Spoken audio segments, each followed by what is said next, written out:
You know it's driving me insane. Wanna give myself to you, but can you promise me you stay? Don't wanna be here on my own. You know it's driving me insane. Wanna give myself to you, but can you promise me you stay?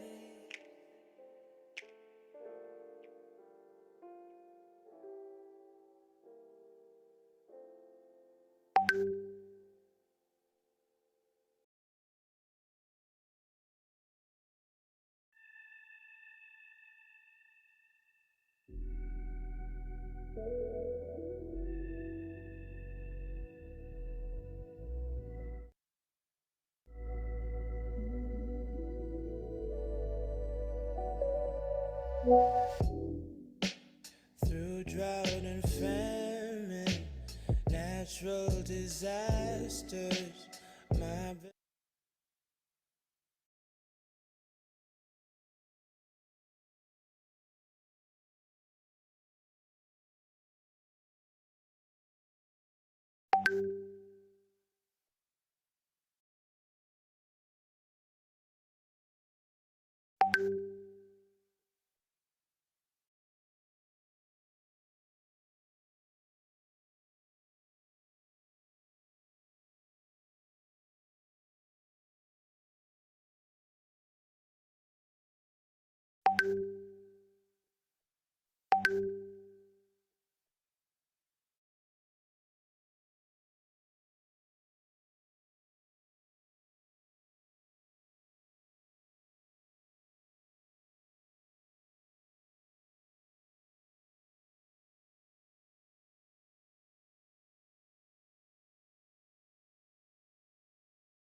Assalamualaikum warahmatullahi wabarakatuh. Salam sejahtera bagi kita semua. Shalom, Om Swastiastu, Namo Buddhaya, dan salam kebajikan.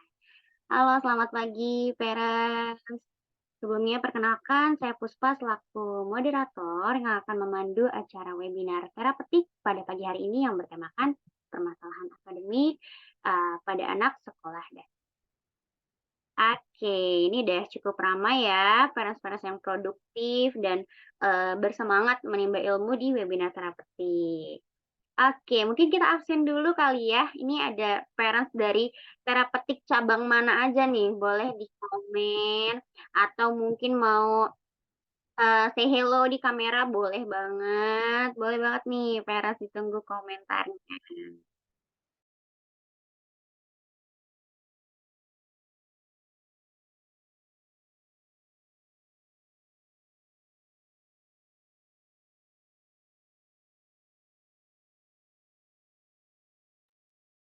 Oke, ada parents dari cabang Pondok Gede, Bunda Rania. Halo Bunda. Ada parents dari cabang Jagakarsa nih, ada Moms Faiz. Halo. Selamat pagi. Ada parents dari mana aja nih atau yang dari luar terapeutik juga boleh banget komentar nih.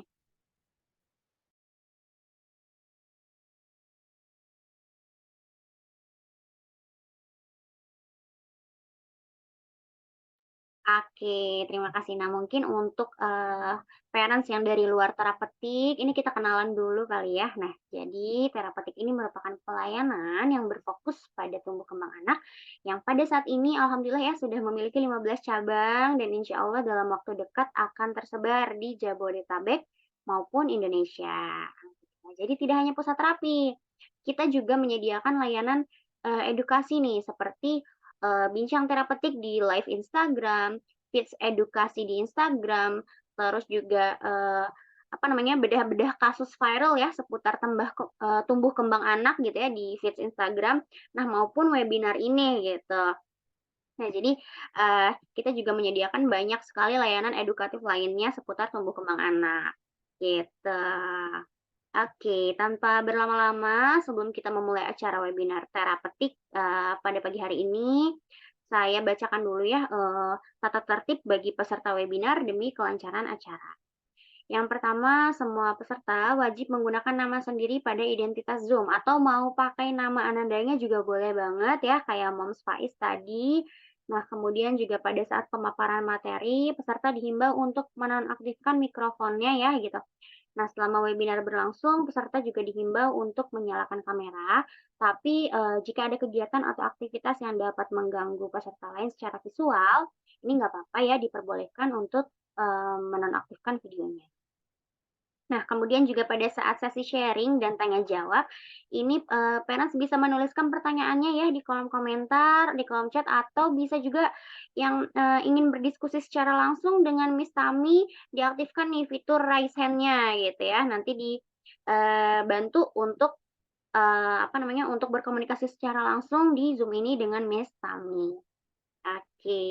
Nah, oh iya, by the way akan ada hadiah menarik untuk partisipan dengan pertanyaan menarik gitu. Jadi, nanti boleh banget disiapkan pertanyaan menariknya yang akan saya bacakan untuk kita diskusikan, langsung ya dengan pembicara kita, Miss Tami. Oke, Miss Tami sudah ada nih, udah hadir di sini, kita sapa dulu ya. Halo Miss Tami, selamat pagi. Halo Puspa, selamat pagi semuanya. Halo parents. Terima kasih ya yang sudah mau join dan sharing bersama nih di hari Minggu, di pagi hari ini. Iya, oke Miss Tami gimana nih kabarnya? Iya, alhamdulillah kabar aku baik. Cuman memang ini ya suaranya masih serak-serak basah. Cuman alhamdulillah sih kondisinya fit dan baik. Jadi bisa ini sharing bersama parents semua. Oke, alhamdulillah ya, Miss Tami ya. Terima kasih banyak Miss Tami sudah meluangkan waktu lagi nih untuk untuk, membagi ilmu beserta dengan parents-parents yang, produktif nih di weekend ini, gitu. Oke, kayaknya udah pada penasaran ya tentang pembicara dan pemateri kita pada hari ini. Nah, untuk mengenal, Miss Tami lebih dekat, ini saya izin bacakan CV-nya Miss Tami dulu ya. Oke, boleh di-share nih supaya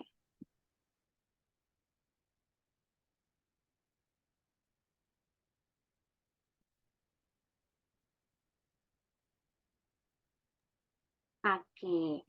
Miss Diah Dinar Utami, SPSI, MPSI, psikolog. Nah, Miss Tami ini merupakan lulusan S1 dari Universitas Negeri Yogyakarta dan lulusan S2 dari Universitas Gadjah Mada.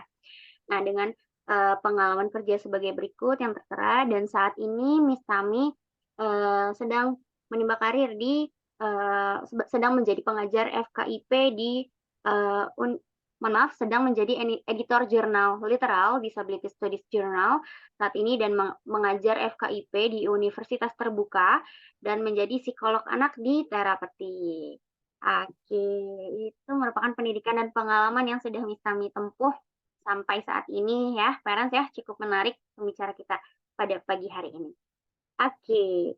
Nah, parents, seringkali nih anak dihadapkan pada berbagai masalah ya, seperti kesulitan dalam belajar yang berdampak langsung nih pada emosi, pada produktivitasnya anak gitu ya, dan kadang ini anak nih nggak selalu terbuka gitu ya atas, permasalahan yang dihadapi di sekolah. Nah, padahal kalau, nggak ditemukan solusinya gitu ya, hal ini dapat mempengaruhi kualitas belajarnya, terutama, dalam kondisi psikisnya secara langsung gitu. Nah, apa aja sih permasalahan akademik pada anak sekolah dasar dan bagaimana cara menghindari, maupun mengatasinya? Kalau gitu yuk langsung aja kita simak pembahasan dari Miss Tami. Boleh Miss Tami? Iya, terima kasih Miss Puspa yang sudah membuka dan memperkenalkan saya di pagi hari ini. Mungkin saya akan buka kembali ya. Selamat pagi parents semua. Terima kasih ya sudah join untuk, sharing dan juga, berbagi cerita di pagi hari ini. Di pagi hari ini kita mempunyai ini ya, tadi temanya berkaitan dengan permasalahan akademik pada anak sekolah dasar. Nah, mungkin, biasanya yang sudah kita ini, apa namanya, berikan di webinar itu adalah permasalahan-permasalahan berkaitan dengan kerusakan saraf otak atau kerusakan-kerusakan fisik ataupun sensori yang biasanya juga sudah, parents, kenali seperti itu. Karena kan sudah banyak juga nih edukasi yang diberikan baik itu dari terapis ataupun dari psikolog, di mana parents juga melakukan asesmen di, cabang-cabang terapeutik terdekat. Nah, di pagi hari ini saya akan membahas nih berkaitan dengan permasalahan akademik apa sih yang biasanya menjadi gray area atau yang tidak terlihat seperti itu, yang mana ternyata ini bisa menjadi dampak, besar di, proses akademik, anak-anak kita di masa depannya. Mungkin saat ini, parents yang juga hadir, bisa menjadikan ini sebagai ini ya, ilmu tambahan juga untuk sama-sama mengecek nih, mungkin selain kakak ataupun adik seperti itu ya, atau mungkin ada keponakan-keponakannya, atau mungkin anak dari tetangganya yang memiliki ciri-ciri serupa seperti itu, yang mana tetangganya mungkin belum sadar, berkaitan dengan apa ya yang terjadi pada anaknya. Nah, ini juga bisa di-sharing nih, nantinya ilmu yang sudah parents dapatkan di pagi hari ini. Nah, mungkin kita boleh mulai ya parents. Boleh di-next, Miss. Iya, nah di sini mungkin, biasanya memang saya sebelum saya memaparkan materi, saya mau tahu dulu nih, berkaitan dengan perspektifnya parents. Nah, di sini saya bertanya nih, apa sih sebenarnya yang anak saya butuhkan atau anak ananda-anandanya parents butuhkan sebelum masuk sekolah dasar? Nah, mungkin parents kalau ada yang mau menjawab melalui chat boleh, ada yang mau open mic juga boleh, seperti itu. Jadi, boleh jawabannya pendek, boleh jawabannya panjang, ini saya sangat terbuka ya. Jadi boleh nih parents, dijawab terlebih dahulu.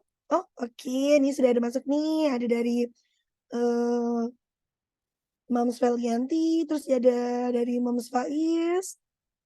Oke, oh berbeda nih ternyata meskipun ada 2 jawaban ya. Satu ada yang lebih kepada ranah akademik, menurut Mom Felianti harus bisa baca tulis, hitung, dan mandiri.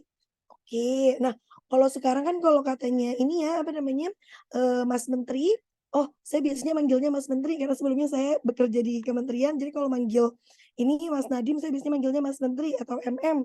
Nah ini memang kita udah nggak apa namanya, wajibkan ya untuk baca, tulis, dan menghitung. Yang penting anaknya sudah bisa mandiri secara sosio-emosional, seperti itu. Namun, karena baru bergantinya di kurikulum Merdeka ini, jadinya kan masih banyak sekolah juga melakukan adaptasi. Jadi masih banyak juga lembaga-lembaga yang memang, melakukan ini ya, apa namanya, melakukan les-les tambahan untuk baca, tulis, dan juga hitung. Nanti kita akan, jabarkan lebih lanjut ya berkaitan dengan baca, tulis, dan hitung ini. Terus dari Mom Faiz, ini lebih berkaitan kepada sosio-emosional. Katanya, yang penting anaknya bisa ditinggal mamanya pas sekolah atau, separasinya sudah bisa fleksibel atau sudah bisa lebih mandiri. Lalu kalau dari Moms Mili ada butuh siap dalam mendengarkan, fokus, dan duduk diam lebih lama. Oh, oke, baik. Wah, ini ternyata beragam ya, parents, berkaitan dengan kebutuhan-kebutuhan anak sebelum masuk sekolah dasar. Ini kayaknya parents-parents-nya udah pada ini ya, apa namanya, rajin mengikuti webinarnya terapeutik. Jadi udah pada paham nih, kesiapan-kesiapan apa saja sih yang harus dibutuhkan atau yang harus dimiliki oleh ananda-ananda kita. Nah, mungkin boleh di-next, Miss, kita akan bahas lebih lanjut. Nah, di sini, saya sudah menuliskan ya 4 hal kunci yang menjadi pondasi dasar untuk anak agar mampu melakukan kegiatan akademik di sekolah dasar. Nah, memang peraturan pemerintah yang saat ini muncul seperti itu, memang tidak mewajibkan anak untuk mampu baca, tulis, dan hitung. Tetapi tadi saya tekankan, dia sudah bisa mampu secara, sosio dan emosional. Jadi sudah lebih mampu separasi, sudah mampu bersosialisasi dengan teman sebayanya, dan sudah mampu untuk ditinggal lebih lama atau beradaptasi lebih fleksibel di lingkungan sekolahnya. Namun ternyata kita juga tidak bisa ini ya, menutupi dan juga tidak bisa menutupi dari realita yang ada, kalau ternyata buku-buku di sekolah pun, ya pasti ada baca tulis, tematiknya juga membaca, meskipun, soal-soal yang diberikan memang soal-soalnya masih dasar dan juga bacaan-bacaannya memang sangat singkat, tetapi memang, ada hal kunci untuk membaca bacaan dasar, seperti itu. Nah, di sini untuk 4 hal kunci ini ada yang satu, academic readiness, yang tadi juga bisa kita kenal sebagai baca, tulis, hitung, tetapi baca, tulis, hitungnya tidak seperti apa yang kita, bayangkan pada individu atau pada anak-anak di sekolah yang lebih tinggi. Jadi academic readiness itu paling tidak anaknya satu, sudah mampu untuk memegang pensil, kedua, sudah paham angka dan juga huruf, jadi sudah mengenal terlebih dahulu angka dan huruf, tetapi kalau untuk membaca dengan kalimat yang panjang atau kalimat-kalimat yang sulit, seperti kalimat sulit seperti ini, melakukan, menggunakan, itu kan kata-kata yang sulit ya, itu memang belum menjadi, kewajiban utama nih pada anak-anak, tetapi academic readiness-nya setidaknya sudah ada di satu, di fokusnya sudah mulai muncul, mampu memegang pensil, mampu mengenal huruf, dan juga mampu dalam mengenal angka. Seperti itu di academic readiness. Nah, di kunci yang kedua, itu ada yang namanya social readiness atau kesiapan secara sosial. Kesiapan secara sosial ini tadi seperti yang, saya jelaskan, oh dia sudah bisa berteman, mampu memahami bahwa di luar dirinya ada interaksi sosial yang lain. Atau dia paham, oh ada teman bermain, dia memperhatikan atau dia ikut join, seperti itu. Jadi sudah ada social readiness, seperti itu, ada kesiapan dalam lingkungan sosial. Lalu yang ketiga ada yang namanya emotion readiness atau tadi yang sudah dijelaskan oleh Moms Rita, dijawab juga nih, oh sudah bisa ditinggal oleh mamanya sendiri. Nah, ini yang namanya emotion, readiness, seperti itu. Emotion readiness itu adalah kesiapan mental atau kesiapan emosi yang dimiliki oleh anak. Kesiapan emosi itu beragam ya parents ya, ada yang namanya kesiapan untuk, melakukan atau menjalani kegiatan yang mana dia harus mandiri, tanpa didampingi oleh orang tua. Jadi tadi separasinya sudah oke, tidak menangis, ketika, adanya separasi dengan orang tua. Maksud saya tidak menangis adalah mungkin di awal-awal, pertemuan mungkin 2 hari, 3 hari, atau seminggu, itu masih diwajarkan untuk dia menangis, bersedih, seperti itu, tetapi dia akan lebih dewasa atau akan lebih, mandiri, seperti itu dalam, pelaksanaan kegiatan sekolah, yaitu yang biasa kita kenal sebagai emotion readiness. Lalu yang keempat ada yang namanya motoric readiness. Motoric readiness itu apa ya, Miss? Motoric readiness adalah kemampuan dari gerak-gerak tangan atau motorik halus dan motorik kasar, yaitu ada di, gerakan kaki seperti itu, parents, untuk apa? Untuk melakukan kegiatan-kegiatan pendukung yang ada di sekolah dasar. Seperti misalnya memegang pensil tadi, itu kan ada kesiapan di motorik halus, lalu juga untuk berjalan, menaiki tangga, berlari, memahami kapan dia harus loncat, kapan dia harus stop, kapan dia harus lari. Nah, itu adalah, fungsi-fungsi dari yang namanya motorik atau yang kita kenal sebagai kesiapan motorik. Jadi dia setidaknya sudah memiliki kesiapan motorik, yang mana biasanya kesiapan motorik ini pun akan mendukung peningkatan dari fokus dan juga body awareness anak, seperti itu. Jadi, ini ya parents, 4 hal kunci yang tadi saya, jabarkan berkaitan dengan kesiapan anak untuk sekolah. Jadi tadi Moms Felianti, Moms Rita, dan juga Moms Mili itu juga udah bener nih, udah bagus banget nih jawabannya. Nah, jadi tadi saya tambahkan lagi nih berkaitan dengan yang tadi adanya satu motoric readiness yang tadi belum disebutkan, seperti itu. Nah, mungkin selain 4 hal kunci ini, ya benar juga ya kita juga harus, ready secara finansial. Karena kenapa ya tidak kita pungkiri juga, memang sih di Indonesia itu kita gratis berpendidikan dari usia SD hingga SMA. Namun kan, namun memang dalam proses pendidikan atau proses akademiknya ini kan juga membutuhkan bahan-bahan penunjang seperti buku tulis, alat-alat tulis anak, seragam, yang mana hal ini memang secara finansial juga harus kita siapkan. Seperti itu. Jadi mungkin di antara 4 hal ini mungkin hal lain yang penting juga financial readiness. Seperti itu. Nah, mungkin boleh di next, Miss.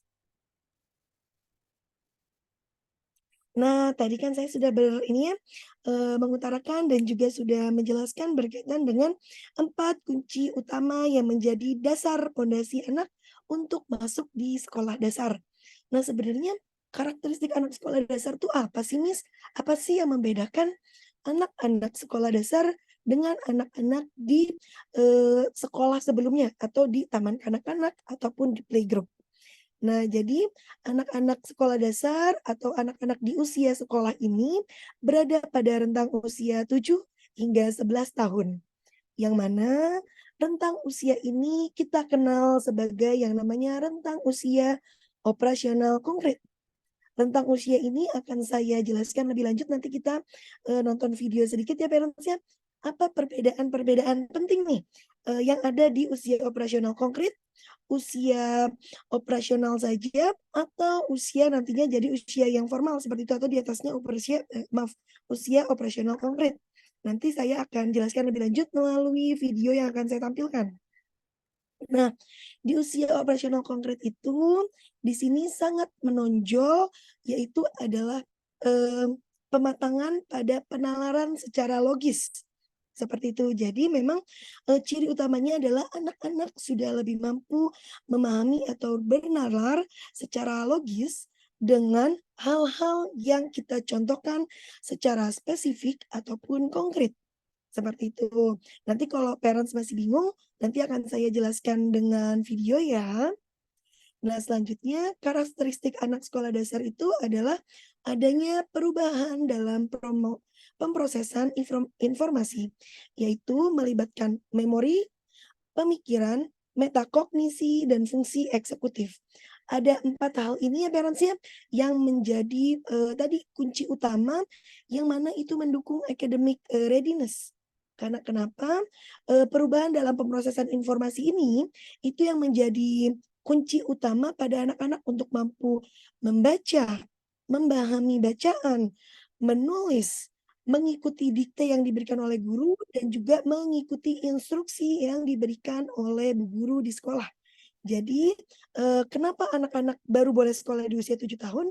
Karena tadi perubahan pemrosesan informasi, perubahan penalaran logisnya baru muncul di usia 7 hingga 11 tahun, seperti itu. Nah, selanjutnya di sini anak-anak sudah lebih mampu memusatkan perhatian pada hal yang relevan pada tugas, bukan hal yang menonjol. Maksud dari penjelasan ini adalah anak-anak tidak terdistraksi pada hal-hal yang menarik menurut dirinya atau yang menonjol menurut dirinya. Jadi dia bisa lebih memusatkan perhatian pada hal-hal yang ditugaskan atau pada hal-hal yang relevan dengan tugasnya. Seperti itu. Lalu selain itu karakteristik anak sekolah dasar, kenapa ya anak baru bisa disekolahkan di 7 hingga 11 tahun? Karena di sosio-emosionalnya pun juga sudah berubah parents. Karena di usia ini, di usia 7 hingga 11 tahun, anak-anak sudah lebih mampu membangun pertemanan dengan teman sebayanya dan melakukan permainan bersama. Jadi tidak hanya say hello dan bermain di ruang yang sama, tetapi dia sudah bisa nih tektokan, sudah bisa sharing, sudah bisa membangun peran-peran dan kegiatan yang memiliki tujuan-tujuan tertentu dalam permainannya tersebut. Nah, selain itu anak juga sudah lebih memahami kepemilikan atas diri sendiri dan kepemilikan orang lain. Atau tadi permainan-permainan ini, oh ini milikku, oh permainan ini milik teman yang lain. Seperti itu. Lalu yang terakhir itu tadi ya karakteristik anak sekolah dasar itu secara sosioemosional sudah lebih mampu untuk mandiri dalam melakukan separasi dan juga adaptasi pada lingkungan yang baru. Jadi dia sudah lebih mandiri, sudah lebih fleksibel. Maka dari itulah kenapa di usia 7 tahun anak baru diterima di sekolah. Karena tadi perbedaan dari anak-anak di usia bawahnya, usia 5-6 tahun itu agak sedikit menonjol ya parents ya. Karena anak-anak di 5-6 tahun ini pelaksanaan separasi, adaptasi, penalaran secara logis dan juga pemfokusan pada kegiatan-kegiatan tertentu itu belum sebaik pada anak-anak di usia 7 hingga 11 tahun. Saya akan tampilkan juga kenapa dia belum sebaik itu, belum sebagus itu, karena memang ada andil yang namanya perkembangan saraf di dalam otaknya anak. Seperti itu, yang mana perkembangan saraf ini bertahap ya parents ya. Nah nanti mungkin dari video yang akan saya tampilkan, parents akan lebih ngeh nih, akan lebih paham berkaitan dengan karakteristik ini. Mungkin boleh di next, Miss. Nah, ya, belum diputar dulu, Miss, sebentar. Di-pause dulu. Sip, ya. Jadi parents, di sini nanti ada yang namanya Piaget Developmental Stage. Piaget itu adalah tokoh yang mana mengenalkan berkaitan dengan stase-stase perkembangan kognitif untuk anak. Nah, stasenya ada 4, dari stase 1 hingga 4, nanti kita akan belajar bersama di sini. Dan parents silakan dilihat baik-baik bagaimana perubahan perilaku pada anak dalam menjawab hal-hal mendasar. Ini nanti mempengaruhi juga perkembangan otak pada anak. Jadinya kita lebih paham, oh kenapa anak belum boleh diberikan sekolah di usia 2 tahun. Oh kenapa anak-anak belum boleh diberikan sekolah TK ataupun sekolah dasar di usia-usia 5 ataupun 6 tahun. Seperti itu. Jadi di sini nanti kita akan menemukan jawaban-jawabannya. Nanti di sini Miss, nanti saya minta bantuannya untuk pause-pause sebentar ya, karena akan saya bantu jelaskan juga. Ya, mungkin ini akan kita mulai dari stase yang pertama ya parents ya. Stase pertama itu kita kenal sebagai stase sensori motor yang dimulai dari usia 0 bulan sampai usia 2 tahun. Silakan boleh dimulai terlebih dahulu.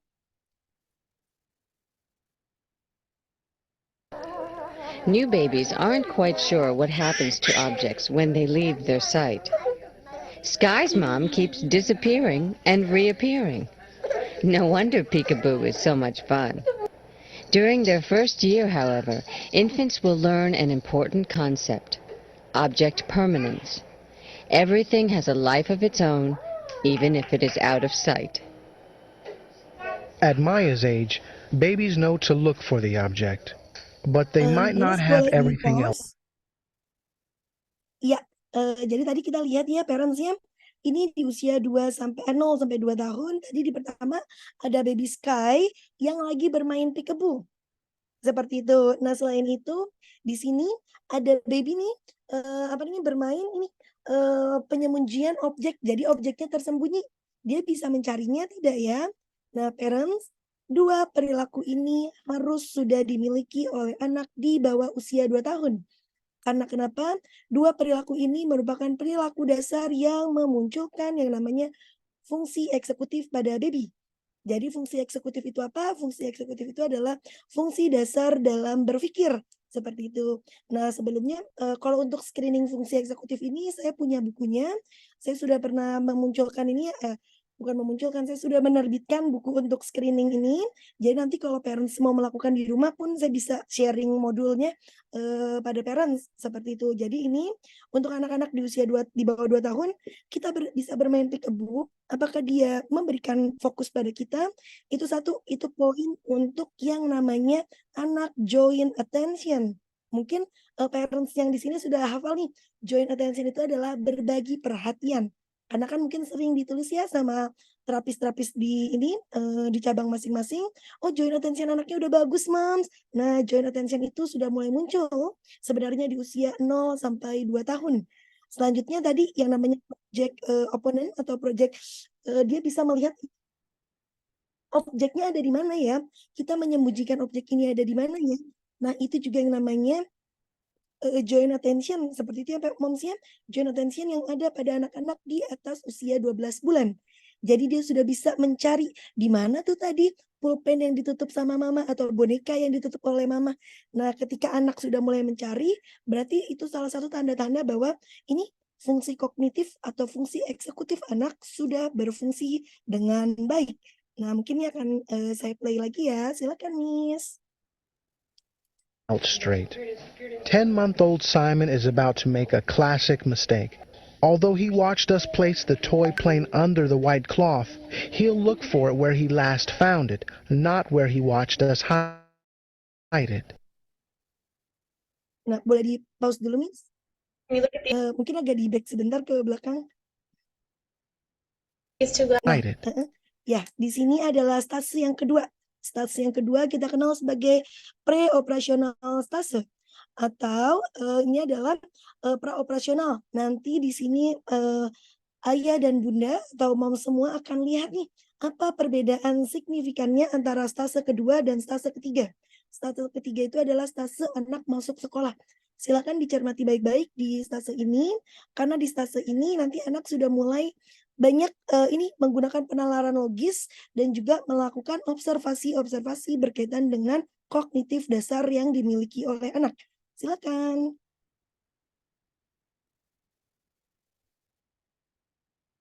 Can you look at these two glasses? Do you think that they have the same amount of juice?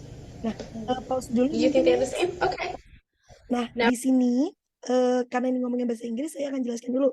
Di sini yang perempuan besar atau yang researchernya bertanya kepada anaknya, di 2 gelas kecil itu kan punya air atau jus yang sama. Seperti itu ya, yang warna biru itu kan sebenarnya sama dengan gelas yang sama. Nanti si researcher atau ibu ini akan bertanya, kalau dipindahkan ke gelas satunya yang lebih tinggi, apakah itu sama atau tidak? Nanti akan saya jelaskan lebih lanjut ya berkaitan dengan hal ini. Silakan dimulai, Miss. Now we're going to pour this juice into this glass.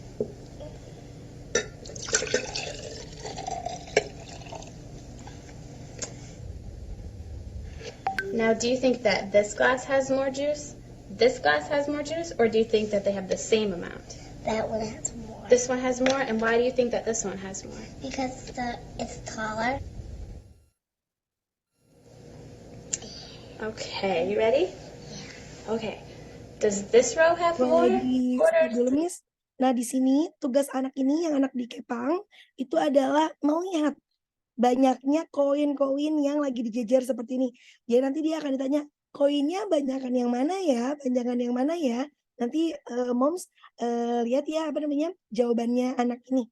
Oke, boleh di-play, Miss. Does this row have more quarters, or do they have the same? 1, 2, 3. Wait. 1, 2, 3, 4, 5. 1, 2, 3, 4, 5. They're both the same. They're the same? 5, 5. Okay.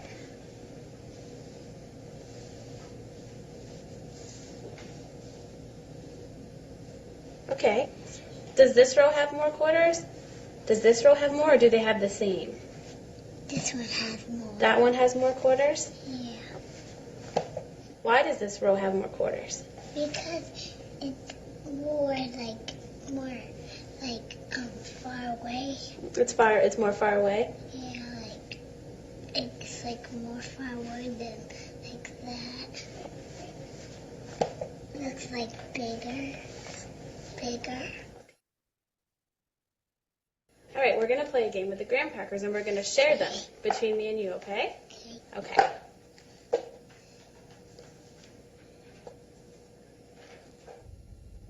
Do you think that we shared those fairly?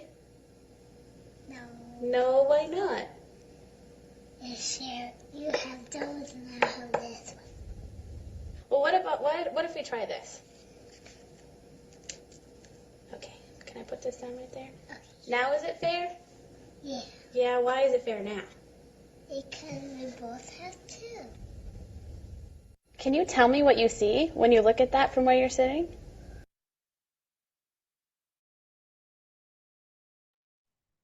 Yang tadi moms ini kan tadi ya membagi apa namanya crackers oh kalau misalnya dia cuma dapat 1, yang lain dapat 2 itu nggak fair katanya. Kalau dia dapat 2, kita dapat 2, walaupun itu sebenarnya bentuknya sama, itu kata dia fair. Nanti kita lihat ya perbedaannya nanti kalau anak-anak sudah usianya 7 tahun.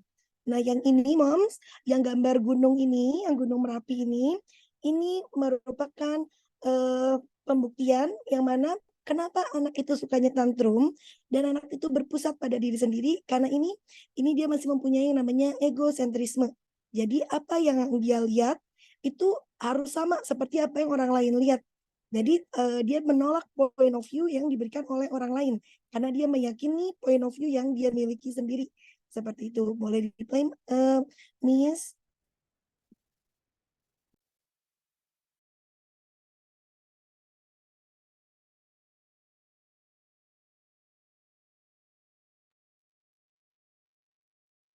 Miss Erma mungkin boleh di-play?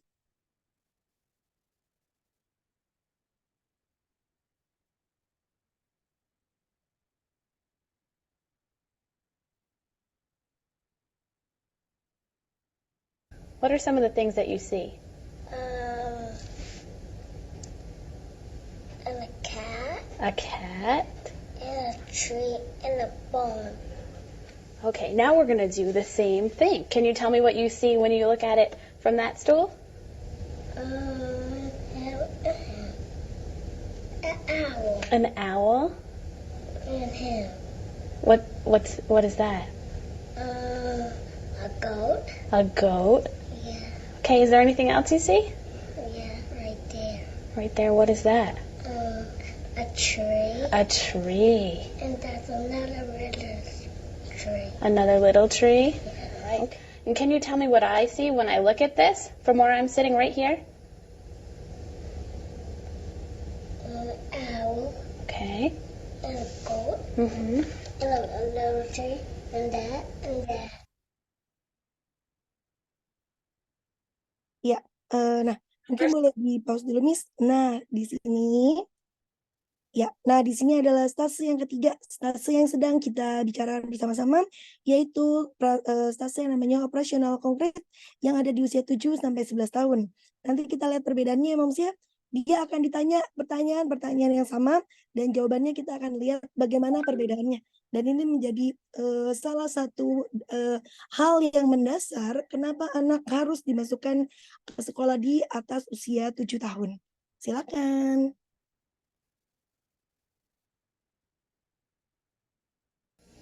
So first we're going to look at these 2 cups right here. Do you think there's the same amount of juice in this glass as there is in that glass? They're even. They're even? Okay. So we're going to take the juice from this glass and pour it into this one right here. Okay.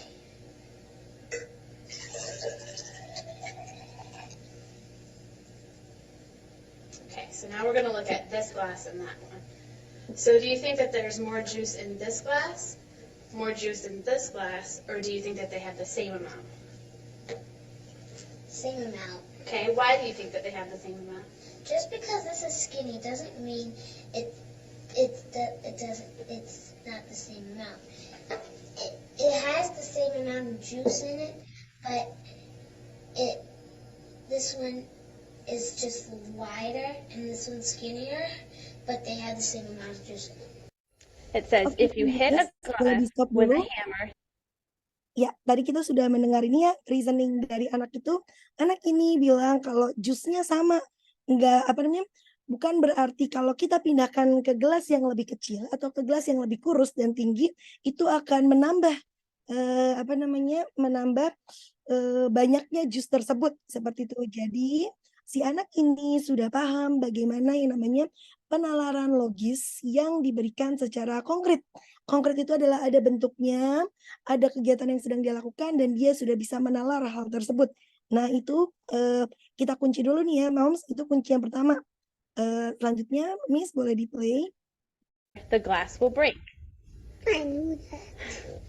And then this one says, Dawn hit a glass with a hammer. I knew that too. So what happened to the glass? It broke It broke. Why did it break? because the handle's hard. If you hit a glass with a feather, the glass will break. No, it won't. And this is the second rule. Dawn hit a glass with a feather. What happened to the glass? Nothing. Nothing happened? Why didn't anything happen? Because I fell off.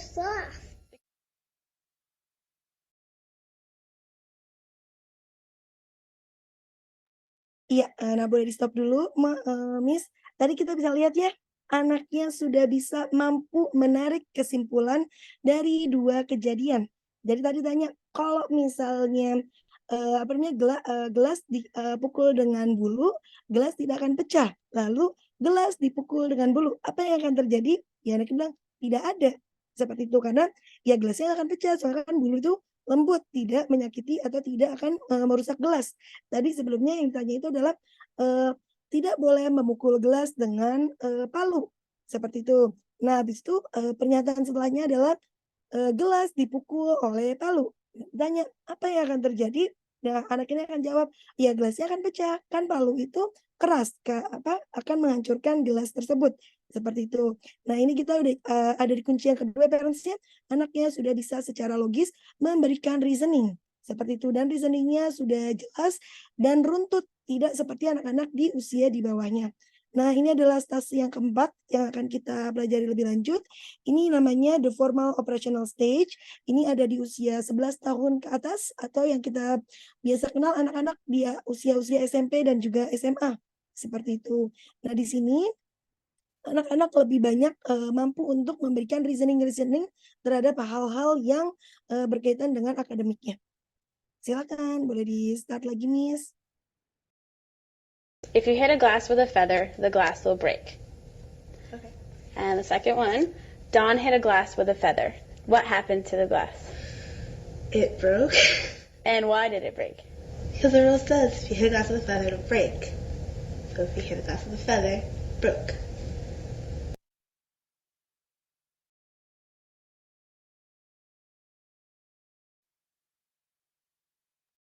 Ya, terima kasih, Miss. Mungkin boleh di-out dulu.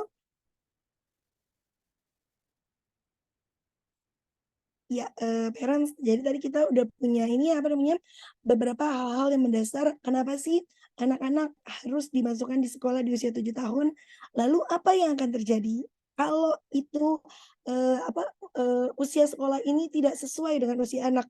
Mungkin kemunduran atau mungkin terlalu jauh. Kalau terlalu jauh sebenarnya secara akademik itu sebenarnya oke-oke aja, tetapi itu biasanya lebih kepada menyangkut ke arah sosialnya. Karena sosialnya yang jadi dia lebih menarik diri, apabila dia lebih tua dibandingkan teman-teman seusianya. Nah, kalau dia lebih muda, biasanya yang belum siap itu adalah ranah kognitifnya. Nah, di hari ini tadi kita, sudah pemanasan ya, saya sudah mengajarkan parents berkaitan perbedaan-perbedaan dari karakteristik anak sekolah dasar. Di hari ini saya akan menjelaskan lebih lanjut berkaitan dengan permasalahan akademik apa yang akan muncul. Nah, boleh di-next, Miss.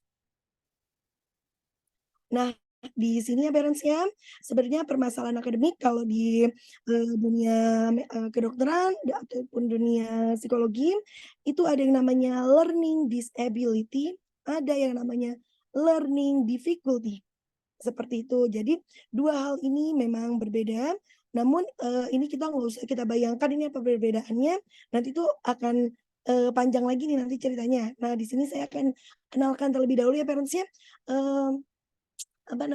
gangguan-gangguan ataupun permasalahan-permasalahan yang biasanya muncul pada anak-anak yang mana ini biasanya non akademik tetapi memiliki, dampak atau memiliki hal-hal yang menyebabkan akademiknya menurun. Satu, itu dikenal sebagai auditory processing disorder atau adanya, ini kerusakan ataupun, salah mengirim sinyal-sinyal yang ada di dalam auditori kita, seperti itu. Di sini bukan berarti anaknya mengalami kelemahan dalam pendengaran ya parents ya.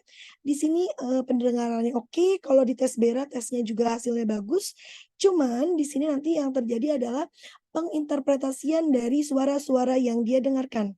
Mungkin suara kita yang lembut seperti ini, dia sudah dengar keras sekali.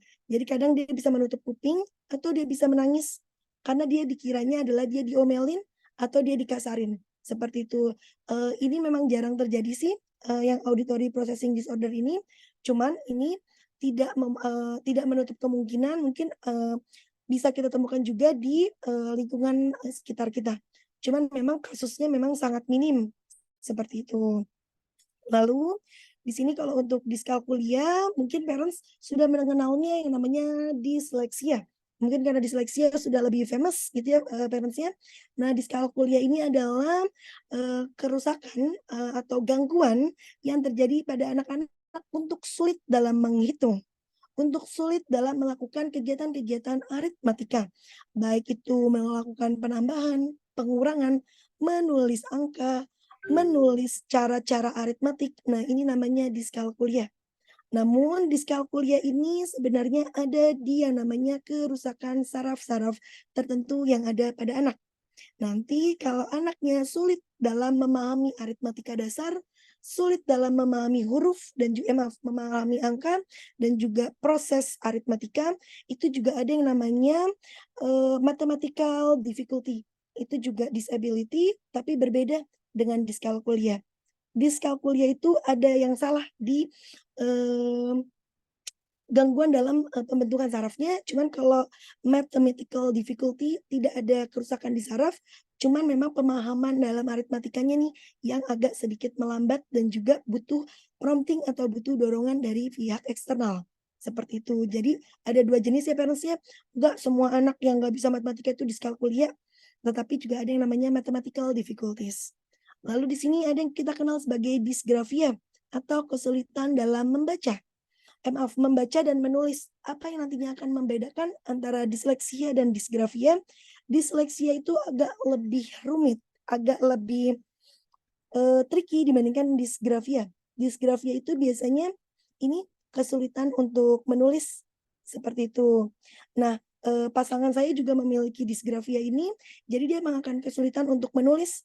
Jadi ketika dia menulis di awal usianya dia akan tadi menulisnya mungkin terbalik-balik seperti anak-anak di disleksia, tetapi bertambahnya usia dia bisa menulis, cuma nanti tulisannya itu gimana ya saya bisa bilangnya, kadang ada huruf-huruf yang tersubstitusi atau huruf-huruf yang hilang atau huruf-hurufnya itu pembentukannya tidak sesuai seperti itu. Nah itu dikenal sebagai dysgraphia. Selanjutnya ada yang namanya disleksia. Oh, Miss boleh bantu di ini di slideshow. Ya, untuk disleksia mungkin parents juga sudah mengenal ya. Di sini adalah kesulitan anak-anak untuk melakukan proses membaca, mengenali huruf, mengenali posisi-posisi huruf dan kalimat itu ada di disleksia. Jadi parents, diskalkulia, dysgraphia dan juga disleksia itu semua ini masuk ke dalam yang namanya learning disabilities, yang mana hal-hal ini biasanya juga dipengaruhi oleh kerusakan-kerusakan saraf tertentu. Tetapi tidak perlu dikhawatirkan ya parents ya, memang diskalkulia, dysgraphia, dan disleksia itu tidak bisa disembuhkan karena itu adanya di kerusakan saraf, cuman tetap bisa dimaksimalkan. Seperti itu. Saya punya teman yang juga disleksia, dia bisa kok melanjutkan akademiknya sampai dia jadi psikolog seperti saya pun juga ada. Dan pasangan saya juga sebagai advokat atau sebagai lawyer, dia juga dysgraphia dan itu tetap bisa melakukan akademik yang setara dengan orang-orang pada umumnya. Cuman memang tadi ya pelatihan di awal usianya yang memang agak sedikit berat. Seperti itu. Lalu di sini ada yang namanya language processing disorder. Nah di sini mungkin lebih banyak parents sudah mengenal ya, berkaitan dengan perkembangan bahasa dan bicara, baik itu pemahaman berkaitan dengan apa yang dia artikan dalam bahasa, atau membaca seperti ini, yang biasanya dikeluhkan adalah anak saya sudah baca Miss, tapi dia nggak bisa jawab pertanyaan di bawahnya. Bahkan ketika saya tanya, apa ceritanya? Dia akan jawab lupa, nggak tahu. Nah, padahal kita sudah pelan-pelan nih ajak dia baca-baca bareng, cuman akan muncul itu juga. Nah, biasanya itu jadi simptom-simptom utama di language processing disorder karena dia memiliki kesulitan untuk memahami bacaan-bacaan yang dia baca. Seperti itu. Nah, selain itu juga biasanya dia juga akan sulit dalam ini memberikan verbal-verbal mimik untuk memberikan emosi atau memberikan memberitahu kode-kode yang bisa kita buat dari mimik wajah kita seperti itu. Itu juga masuk ke dalam language processing disorder.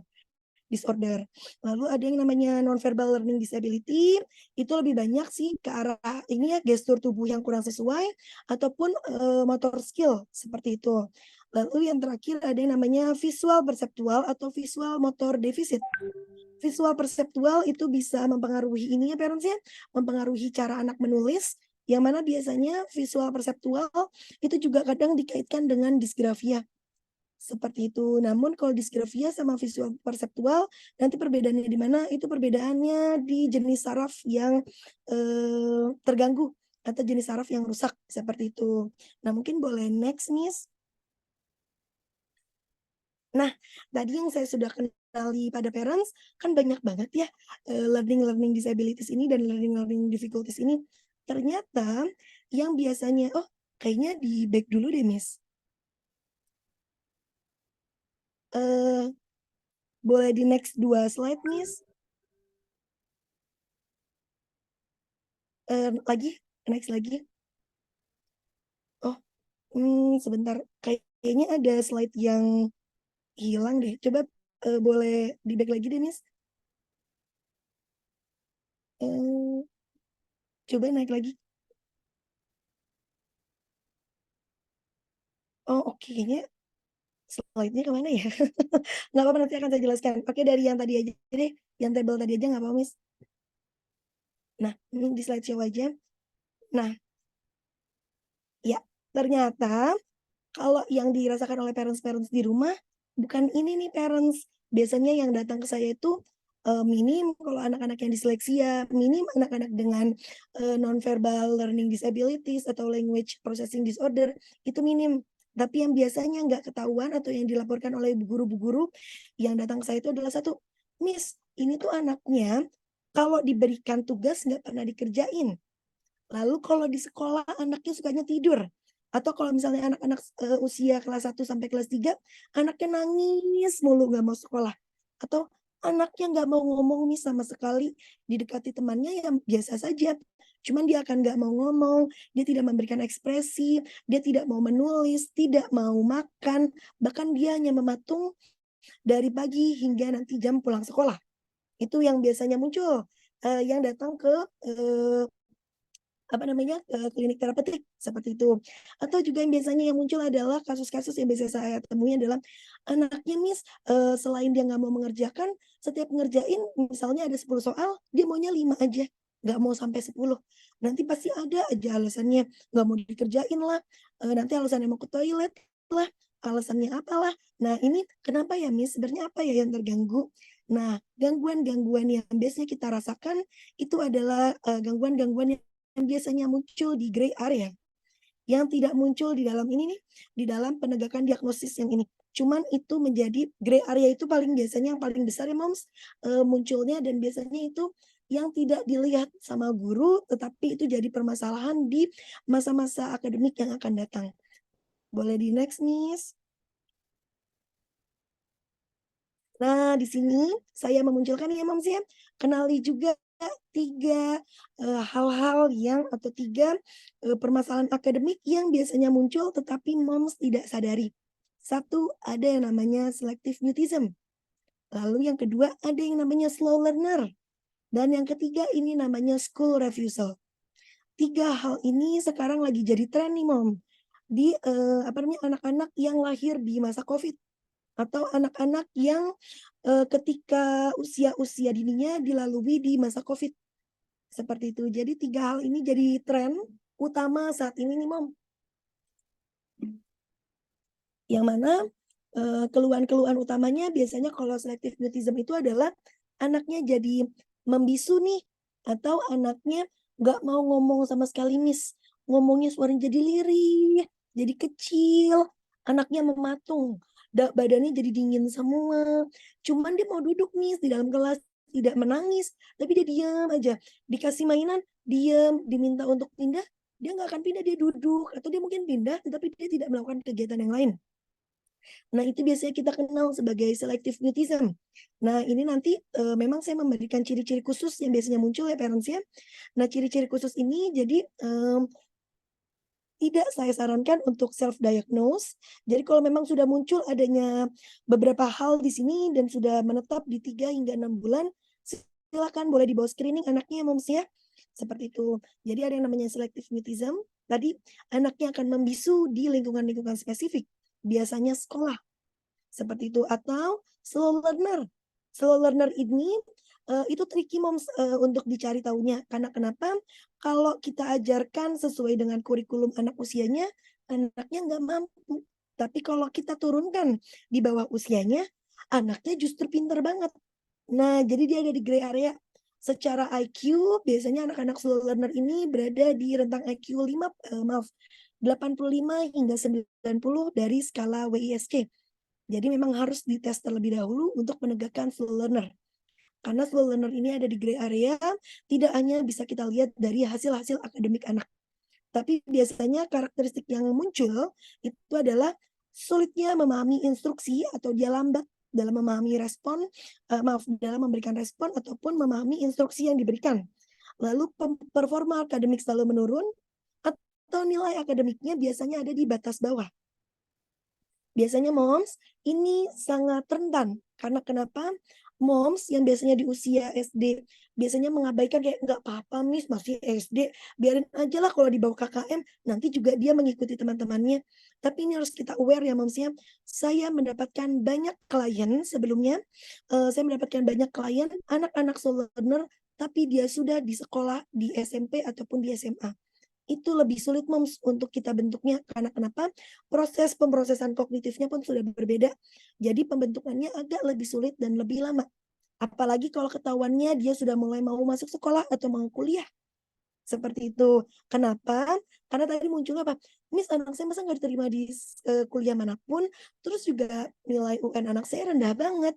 Terus anak saya memang riwayatnya kalau di sekolah itu nggak mau mendengarkan bu guru, terus juga sering tertidur, semua sering mengikuti peraturan-peraturan yang sering mengabaikan peraturan-peraturan yang diberikan dari sekolah. Nah, itu jadi tanda-tanda utama nih. Selain itu nanti ada karakteristik lain, tapi biasanya itu masuk ke anak-anak yang slow learner. Biasanya bu guru-bu di sekolah SD itu akan meluluskan saja nih anak-anak yang seperti ini karena mereka menganggap bahwa anak-anak ini bisa berkembang nantinya. Padahal tidak bisa berkembang secara sendirinya, dia butuh bantuan. Karena anak-anak slow learner ini biasanya kalau di Indonesia ini anak slow learner sih yang lebih banyak dibandingkan kalau kita bandingkan dengan anak-anak RM sama anak ASD. Slow learner ini yang angkanya masih banyak banget, bahkan seperti gunung es. Jadi dia munculnya dikit padahal di bawahnya banyak. Karena sekolah banyaknya yang menutupi hal-hal seperti ini. Karena biasanya sekolah itu takut akreditasinya kurang. Dulu pas saya bekerja di kementerian, pas saya visit di sekolah-sekolah, misalnya sekolah di luar Pulau Jawa, saya menemukan banyak permasalahan ini, tapi sekolahnya nggak mau laporan ke pihak dinas, ke pihak kementerian. Karena kenapa? Dia takut. Nanti sekolah saya ditarik bosnya, nanti sekolah saya turun akreditasinya. Kalau saya bilang saya punya siswa-siswa seperti ini. Nah, namun saat ini pas saya sudah pindah dari kementerian, itu sudah dimunculkan ini peraturan-peraturan baru dari Mas Menteri berkaitan dengan tadi ya sekolah-sekolah inklusi, sekolah-sekolah yang lebih memahami kalau ya ada anak-anak seperti ini dan itu tidak bermasalah dan tidak mengurangi hal-hal yang memang harusnya didapatkan oleh sekolah dari pihak dinas pendidikan. Seperti itu. Lalu ada yang namanya school refusal. School refusal ini biasanya hal-hal yang juga diwajarkan sama momi-momi di rumah. Biasanya mama-mamanya bilang, oh yaudahlah nggak apa-apa, anak saya baru 1 minggu kok nggak mau sekolah ini, minggu depan juga pasti mau. Ternyata dimasukin sekolah, dia nangis lagi, kejer, habis itu tiba-tiba anaknya jadi muntah-muntah, diare, demam. Yang mana mama-mama pada berpikir, oh anak saya mungkin lagi sakit aja, yaudahlah saya bawa pulang. Ternyata itu bukan sakit berkaitan dengan fisik atau berkaitan dengan metabolisme ya parents ya, tetapi itu lebih berkaitan pada psikis anak yang terganggu atau psikis-psikis yang mana dia memunculkan ini ciri-ciri di school refusal. Saya juga punya ini screening school refusal yang nanti juga bisa saya lakukan gitu ya parentsnya. School refusal ini screeningnya sudah di translate juga, sudah ada Indonesianya, jadi bisa kita gunakan di anak-anak di Indonesia. Itu ada alat tesnya juga untuk school refusal. Karena kenapa? Biasanya school refusal ini udah mulai muncul di usia TK dan meningkat di usia-usia SD saat ini. Seperti itu. Nah, boleh di next, Miss. Nah, di sini selain tadi 3 hal utama yang biasanya muncul pada anak-anak sekolah dasar ataupun anak-anak TK, di sini juga ada nih 3 lainnya yang biasanya moms boleh cek di anak-anak moms yang sudah SMP ataupun SMA bahkan kuliah. 3 hal ini menjadi momok utama ataupun permasalahan utama yang menyebabkan 1, anak drop out dari kuliah. Lalu juga anak tidak mau menyelesaikan studi di kuliah ataupun di jenjang studi yang lebih tinggi, ataupun dia tadi memiliki permasalahan-permasalahan akademik ketika dia mau berpindah dari institusi satu ke institusi lainnya. Maksud saya adalah misal dari SMP ke SMA, SMA ke kuliah. 3 hal ini nih momok utamanya ya moms ya. Di sini nanti moms boleh lihat juga ciri-ciri khususnya. Ini saya sudah memberikan ciri-ciri khusus ini. 3 hal ini wajib kita berikan ini ya moms perhatian lebih. Karena kenapa? Dia sama sekali tidak muncul dan biasanya 3 hal ini diwajarkan kehadirannya di lingkungan sosial kita. Seperti underachiever. Underachiever itu muncul pada anak-anak yang IQ-nya di atas rata-rata. Anak-anak pinter, tapi dia tidak memunculkan kepintarannya. Biasanya di Indonesia ini muncul karena kenapa? Karena bu guru-gurunya selalu ya udah karena kamu pintar, jadi kamu sendiri, jadi nggak aku temani, tidak aku berikan tugas problem solving yang lebih tinggi. Jadilah dia anak-anak underachiever. Anak-anak underachiever ini akan kaget di budaya-budaya lingkungan belajar di pendidikan tinggi. Karena di lingkungan tinggi yang dibutuhkan adalah analisis thinking, yang mana anak-anak underachiever jadi tidak terbiasa karena sebelumnya problem solving yang dia lakukan adalah problem solving di bawah kemampuan dia. Jadi nanti yang muncul biasanya klien-klien saya yang sudah kuliah, underachiever ini adalah dia nggak mau lagi kuliah. Dia merasa ini bukan jalannya. Kayaknya aku harusnya bekerja deh, Miss, bukannya berkuliah. Atau anak-anak underachiever itu biasanya banyak melakukan cuti di kuliahnya. Ini yang muncul di anak-anak di usia ini ya, usia-usia menuju dewasa. Seperti itu. Nah, anak-anak underachiever juga biasanya ya dia kalau ngerjain sesuatu ya yang pas-pas aja deh. Padahal sebenarnya dia pintar. Saya banyak juga mendapatkan ini anak-anak underachiever di UGM. Ya kita bisa mengenali ya kayak anak-anak UGM, UI, pasti kan IQ-nya pasti tinggi-tinggi. Tidak mungkin IQ-nya ada di bawah angka 100. Seperti itu. Tapi kok bisa ya dia di drop out? Bisa ya dia cuti berbulan-bulan, bertahun-tahun tidak mau menyelesaikan skripsinya? Ini kunci utamanya. Ternyata anaknya underachiever. Nah itu yang juga jadi permasalahan utama nih. Dulu pas saya masih ngajar di S2 UGM, ini permasalahan utamanya. Oh anaknya underachiever semua. Ternyata underachiever itu juga jadi mindset yang membuat dia nggak mau menyelesaikan problem solving yang tingkatnya lebih tinggi dibandingkan kemampuan yang sebenarnya dia miliki. Seperti itu. Nah mungkin ini nanti kita bisa baca bersama, nanti PPT-nya akan saya berikan juga untuk parents. Lalu boleh next, Miss. Nah, tadi karena saya sudah mengenalkan beragam permasalahan dalam akademik dan non-akademik, nah sebenarnya apa yang bisa saya lakukan sebagai orang tua? Seperti itu. Nah, di sini preventifnya parents, preventifnya ada 4 yang bisa parents lakukan. Sebenarnya preventifnya banyak. Saya juga akan nanti sharing PDF ya buat parents. PDF ini seperti poster ini untuk mempersiapkan anak-anak masuk sekolah dasar. Parents sudah bisa lakukan dari sejak dini, sejak saat ini, karena ini kan kalau hitungannya sekitar 6-8 bulan lagi ya, untuk daftar sekolah SD di awal tahun, di pertengahan tahun depan. Jadi ini bisa parents lakukan nih, beberapa kegiatan yang saya berikan nanti ada di poster tersebut. Seperti itu. Nah, orang tua dapat melakukan apa aja ya? 1, orang tua bisa preventif untuk melakukan screening tumbuh kembang. Screening tumbuh kembang tidak hanya dilakukan untuk anak-anak di usia di bawah 2 tahun, Tapi screening tumbuh kembang untuk anak-anak usia dewasa, SMP, SMA, itu biasanya saya masih melakukan. Saya saat ini ada di cabang Pejaten, parents. Sebelumnya saya di cabang Cipayung, mungkin parents-parents cabang Cipayung sudah kenal saya. Cuman saya pindah di cabang Pejaten. Nah, di cabang Pejaten pun saat ini saya juga menerima anak-anak SMP dan SMA yang memiliki permasalahan low self-esteem, underachiever, terus juga low motivation. Itu juga saya menerima ada beberapa pasien yang saya juga tangani. Jadi parents jangan ragu ataupun merasa malu kayak ya anak saya udah gede, masa kita bawa ke terapeutik, kan terapeutik untuk anak-anak aja. Enggak kok parents, untuk anak-anak itu untuk terapi SI, terapi bicara atau terapi ini ya apa namanya FT, mungkin banyaknya memang anak-anak. Tetapi kalau terapi behavior dewasa pun boleh. Bahkan konseling pernikahan ataupun konselingnya permasalahan parenting pun juga kita juga menerima seperti itu. Nah, di sini untuk preventifnya memang tadi ya melakukan screening tumbuh kembang, melaksanakan tes kesiapan sekolah sebelum masuk sekolah dasar. Tes kesiapan sekolah sudah boleh dilakukan di anak-anak usia 5 tahun dan juga di usia 6 tahun. Sebenarnya kalau kita lihat anak-anaknya udah ini apa namanya duduk tenang, sudah lebih fokus, di usia 3 tahun pun bisa saya berikan. Seperti itu. Jadi boleh diberikan, tapi tadi ya anaknya harus ada fokusnya dulu, bisa duduk tenang dan paham instruksi. Kalau sudah ada 3 dasar utama itu, anaknya bisa saya tes kesiapan sekolah meskipun sudah di usia 3 tahun, seperti itu.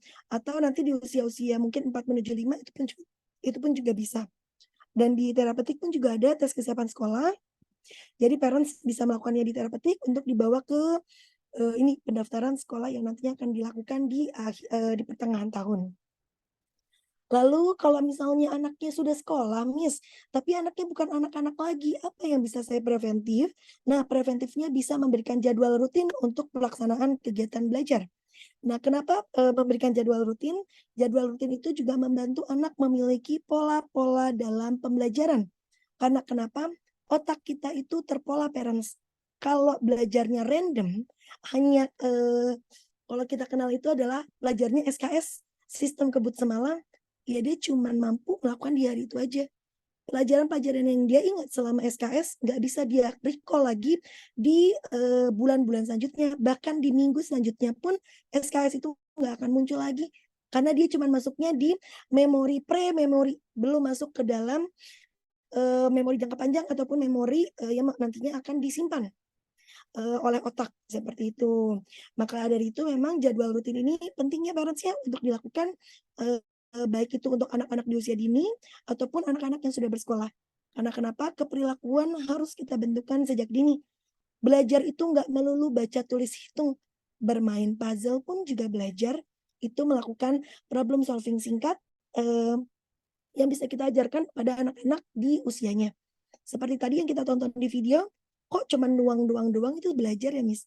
Nuang-nuang itu ini menggunakan sistem kognitif kita untuk mengetahui mana yang sama banyaknya, mana yang lebih sedikit, mana reasoning-reasoning yang betul, itu juga belajar. Jadi belajar itu tidak melulu baca tulis hitung, mewarnai, menggunting, tidak melulu itu ya parents ya.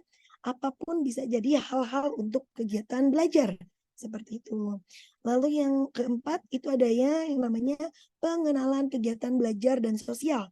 Jadi kita boleh mengenalkan anak-anak berkaitan dengan lingkungan sosial. Jadi boleh sering-sering anaknya diajak bermain di taman, bermain di lingkungan-lingkungan sosial terdekat. Misal mungkin diajak ke TPA, diajak ke pasar. Kenapa? Karena pengenalan lingkungan sosial yang memang ada di lingkungan kita itu juga membantu anak memperkuat nih kebutuhan-kebutuhan ataupun kemampuan-kemampuan interaksi sosialnya. Seperti itu. Jadi itu preventifnya parents-nya sebenarnya banyak preventifnya. Nanti akan saya berikan contoh-contoh kegiatan yang bisa parents lakukan. Nanti akan saya sebarkan juga PDF-nya ya parents ya. Cuman maaf, PDF-nya dalam bahasa Inggris. Jadi nanti kalau misalnya parents mau apa namanya translate dulu pun boleh kok lewat Google Translate gitu ya parents ya. Boleh di next, Miss.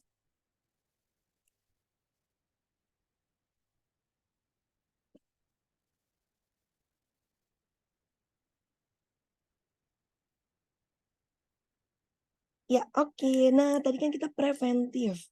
Kalau udah kejadian gimana, Miss? Saya baru sadar nih dari webinar ini saya baru sadar, oh ternyata anak saya seperti ini. Terus saya harus menyikapinya seperti apa? Apa yang harus saya lakukan? Satu, anaknya bisa dilakukan terapi tumbuh kembang apabila kita sudah mengetahui nih, oh anaknya selective mutism ternyata. Oh, anakku ternyata school refusal ya. Oh, nah itu kita bisa kok bawa ke terapi tumbuh kembang. Saya sendiri di Pejaten saat ini kita punya grup terapi untuk anak-anak selective mutism. Jadi di Pejaten grup terapinya berbeda dengan terapi-terapi yang ada di grup terapi yang ada di cabang-cabang lain. Di Pejaten khusus grup terapinya untuk anak-anak selective mutism. Jadi grup terapi itu nggak yang rame, dia akan diem, cuman melihat teman-temannya. Memang ada proses untuk tadi ya, adaptasi, proses untuk meregulasi diri, karena selective mutism itu masuk di bawah yang namanya disorder atau gangguan kecemasan pada anak. Seperti itu. Jadi di Pejaten ada untuk memang untuk gini ya selective mutism seperti itu. Jadi kalau parents punya kenalan itu anaknya nggak mau ngomong padahal kalau di rumah cerewet banget. Nah itu boleh diberikan terapi tumbuh kembang ya parents ya. Untuk apa? Untuk menyudahi atau untuk menyembuhkan selective mutism tersebut. Karena selective mutism itu tidak bisa sembuh dengan sendirinya. Karena selective mutism, saya juga sudah punya pasien yang sudah lebih dewasa. Dulunya dia selective mutism, tetapi tidak diberikan terapi. Saat ini anaknya udah SMP, tapi apa yang terjadi? Anaknya menarik diri dari sosial, selalu menganggap bahwa dirinya tidak bisa, dan tidak akan menjawab pertanyaan yang diberikan oleh bu guru. Jadi itu akan terus dibawa seperti itu. Jadi habis itu dia melihat dirinya pun juga jadi lebih rendah. Tidak sama dan tidak setara dengan teman-teman lainnya. Padahal anaknya mah pinter. Anaknya pinter, baca tulis hitungnya bagus, reasoningnya pun juga bagus. Tetapi tadi adanya low self esteem ini nih menjadi bentuk lainnya dari selective mutism. Seperti itu. Lalu kuratif selanjutnya bisa ngelakuin apa ya, Miss? Kita bisa melakukan pendekatan secara sosio-emosional pada anak. Ini bisa dilakukan kepada semua permasalahan anak untuk kuratifnya. Karena kenapa? Sosioemosional anak itu adalah bagian utama yang terpenting sebelum kognitif. Sosioemosional itu ada di tahap ketiga, sedangkan kognitif ada di tahap ke-6. Jadi kalau udah disentuh dulu dari yang paling bawah, di sosioemosionalnya, kognitifnya ngikut, moms. Kognitifnya bisa mengikuti. Apalagi untuk anak-anak underachiever, low self-esteem, anak-anak tadi school refusal, selective mutism, itu kita masuk dulu ke sosioemosionalnya. Seperti ngajak dia bermain bersama, meluangkan waktu untuk anak, menciptakan kebahagiaan dalam belajar dulu. Jadi kita tidak menuntut problem solving yang lebih tinggi, tapi kita menuntut ke-enjoyan dulu pada anak. Jadi kita sentuh dulu, kalau kata Ari Lasso kan memang sentuh hatinya dulu gitu ya, biar kita bisa memahami dia. Nah betul, di anak pun juga sama. Kita sentuh dulu nih sosioemosionalnya. Karena kenapa? Terlihat perbedaannya kok nantinya di kognitif anaknya. Seperti itu. Lalu yang ketiga, kuratifnya apalagi ya? Yaitu ini mengubah pola belajar dan pola asuh yang dimiliki oleh keluarga. Seperti itu. Mengubah pola belajar dan pola asuh gimana ya? Tadi kita bisa menetapkan jadwal belajar yang baru dan kita bisa menetapkan pola asuh yang berbeda. Kita tidak memberikan reward kalau anak tidak melakukan hal yang wajib dia lakukan. Misal belajar, misalnya melakukan kegiatan-kegiatan wajib itu mungkin ada hafalan Al-Quran, ada mengikuti les-les tertentu. Jadi pola asuhnya yang harus kita ubah juga. Lalu yang terakhir, kuratifnya itu adalah membangun support system untuk anak dan orang tua. Jadi boleh anaknya dibawa ke lingkungan-lingkungan yang lebih mendukung atau diajak ke komunitas-komunitas yang sama hobinya. Seperti anak kita ataupun diri kita sendiri sebagai orang tua boleh membawa diri kita atau mencari komunitas-komunitas parents yang memiliki anak-anak dengan keluhan serupa. Karena untuk apa? Itu untuk menguatkan diri kita. Karena saya selalu meyakini kita tidak bisa menuang dari gelas yang kosong. Kita sebagai parents adalah gelas yang setidaknya setengah isi ataupun full. Karena kita harus menuang kepada anak-anak kita. Baik itu rasa sayang, baik itu emosi, baik itu proses kognitif, kita juga harus belajar dan kita juga harus bisa. Maka dari itu support system bukan hanya untuk anak, tetapi parents pun juga harus memiliki support systemnya. Seperti itu. Mungkin boleh di-next. Kayaknya ini yang terakhir ya. Oke, terima kasih parents yang sudah mau sharing bersama dengan saya. Mungkin ini yang bisa saya berikan untuk parents di hari ini. Mungkin tadi hal-hal yang saya sounding berkaitan dengan PDF untuk kegiatan-kegiatan yang bisa dilakukan oleh anak ataupun screening kognitif dini untuk anak, saya juga bisa sharing ke parents nantinya. Seperti itu. Terima kasih parents. Mungkin saya kembalikan lagi ke Miss Puspa ya.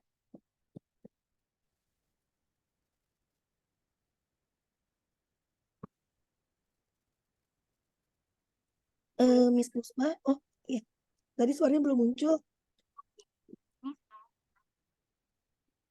Oh, belum muncul juga. Ya, sekarang udah.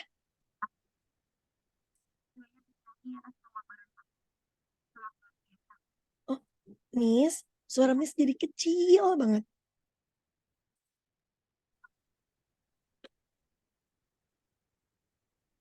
Sudah aman, Miss? Ya, oke. Oke. Oke, terima kasih banyak Miss Tami. Ini berikut kita sudah masuk 3 pertanyaan nih, Miss Tami. Nah, pertanyaan pertama dari Bunda Rita nih, ini untuk slide yang tadi ya, yang learning disability itu Miss Tami. Nah, ini katanya bisa dilakukan screening nggak nih untuk learning disability Miss Tami? Atau mungkin bisa melakukan pengecekan sendiri di rumah. Nah, kalau iya gimana nih Miss cara pengecekannya? Oke, baik. Kalau untuk learning disability, semua itu bisa kita screening ya, Moms ya. Baik itu disleksia, disgrafia, diskalkulia itu bisa di-screening. Di terapeutik pun juga bisa, nanti akan saya lakukan screening untuk kita lihat dari perseptual visual anaknya, kemampuan, akademik dasar, itu kita bisa screening sih untuk learning disabilities, seperti itu. Namun memang, screening ini kan karena screening, berkaitan dengan learning disabilities itu tidak hanya menggunakan satu tools. Jadi dia ada beberapa tools yang digunakan, jadi memang screening-nya agak memakan waktu. Seperti itu. Kalau pada anak-anak usia dini bisa memakan waktu 2 atau 3 kali pertemuan, seperti itu. Tapi kalau anak-anak dewasa atau remaja dewasa biasanya itu 1 hari full dan itu sudah, apa namanya, maksudnya secara, kemampuan atau secara ketahanan dalam pembelajaran itu bisa kok dilakukan oleh anak-anak itu dalam 1 hari full untuk screening. Tapi kalau di Indonesia saat ini untuk screening disleksia itu sudah ada sendiri seperti itu, sudah ada alat tesnya juga, sudah ada sendiri, cuman memang belum bisa disebarluaskan, itu baru bisa ada di salah satu yayasan di Bandung, itu punya senior saya, di sana saya lupa namanya apa, disleksia gitu, depannya dis juga saya lupa, tapi itu bisa dibawa ke sana. Kalau misalnya moms memiliki ciri-ciri khusus, pada anak yang tadi saya berikan ya, ciri-ciri khusus atau nanti saya tampilkan nih kalau moms mau lihat anak-anak disleksia itu nulisnya gimana nanti akan saya tampilkan, seperti itu. Eee apa namanya, itu bisa dibawa screening ke sana, seperti itu. Karena memang alat screening-nya berbeda dan itu belum perbanyak dan disebarluaskan, seperti itu dari pemilik alat tes itu sendiri. Seperti itu. Jadi bisa dilakukan oleh terapis, maaf, oleh psikolog, seperti itu. Tapi kalau untuk screening sendiri, screening-nya masih dalam batas yang minim sih, yang bisa dilakukan oleh moms. Bisa dilihat dari ini dulu, cara menulis, cara dia menghitung, cara dia membaca, itu jadi, apa namanya, pengecekan awal. Karena, apa sih namanya, cara menulisnya pun berbeda. Seperti itu. Mungkin nanti kalau ada waktunya saya akan kasih lihat ya, apa anak-anak disleksia itu nulisnya gimana, seperti itu. Oke, jadi sebenarnya bisa dilakukan sendiri tapi alatnya ini belum tersebar luas ya, Miss Tami ya? Betul. Oke. Nah ini, barangkali ada yang ingin diskusi secara langsung dengan Miss Tami, dengan face to face gitu ya, maksudnya dengan disandingkan gitu ya, boleh banget nanti raise hand ya, parents. Oke. Semoga terjawab pertanyaannya Bunda Rita. Ini ada pertanyaan lagi dari Bunda Mili. Nah, disleksia ini bisa sembuh nggak, Miss Tami? Oke, karena disleksia, tadi saya sebutkan juga disleksia itu gangguannya di mana? Disleksia itu gangguannya adalah di perkembangan sarafnya, moms ya. Jadi kalau misalnya mungkin moms di sini, ada parents-nya mungkin yang anaknya didiagnosa ADHD ataupun ASD, kan sudah dijelaskan ya, oh itu kerusakannya di, neuron atau di sarafnya moms, jadi memang itu tidak bisa sembuh, namun kita bisa memaksimalkan kemampuannya anak. Nah, begitu pula dengan disleksia, Moms. Disleksia itu memang tidak bisa sembuh. Disleksia, disgrafia, diskalkulia tidak bisa sembuh. Tetapi kita bisa maksimalkan. Caranya dimaksimalkan itu seperti apa? Ya kita maksimalkan kemampuan dari perseptualnya dia. Karena disleksia, diskalkulia, disgrafia, banyak permasalahannya di perseptual ini. Sama di ini otak bagian untuk mentransfer ini apa namanya bentuk-bentuk dan pola gambar seperti itu. Jadi itu bisa dimaksimalkan, tapi memang tidak bisa disembuhkan. Tetapi tenang, disleksia itu bisa banget kok jadi minim. Karena kenapa? Semakin bertambahnya usia, biasanya anak-anak yang disleksia, diskalkulia, disgrafia itu pinter. IQ-nya pasti di atas rata-rata atau di atas 105, bahkan di atas 110 kalau saya tes. Atau kalau dengan tes, pemberian tes, pasti itu di atas itu. Karena kalau yang di bawah itu namanya nanti bukan disleksia, itu nanti ada gangguan yang lainnya.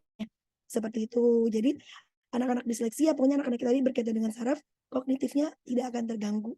Dia reasoningnya bagus, dia paham. Bahkan saya juga punya nih, video untuk disleksia ini.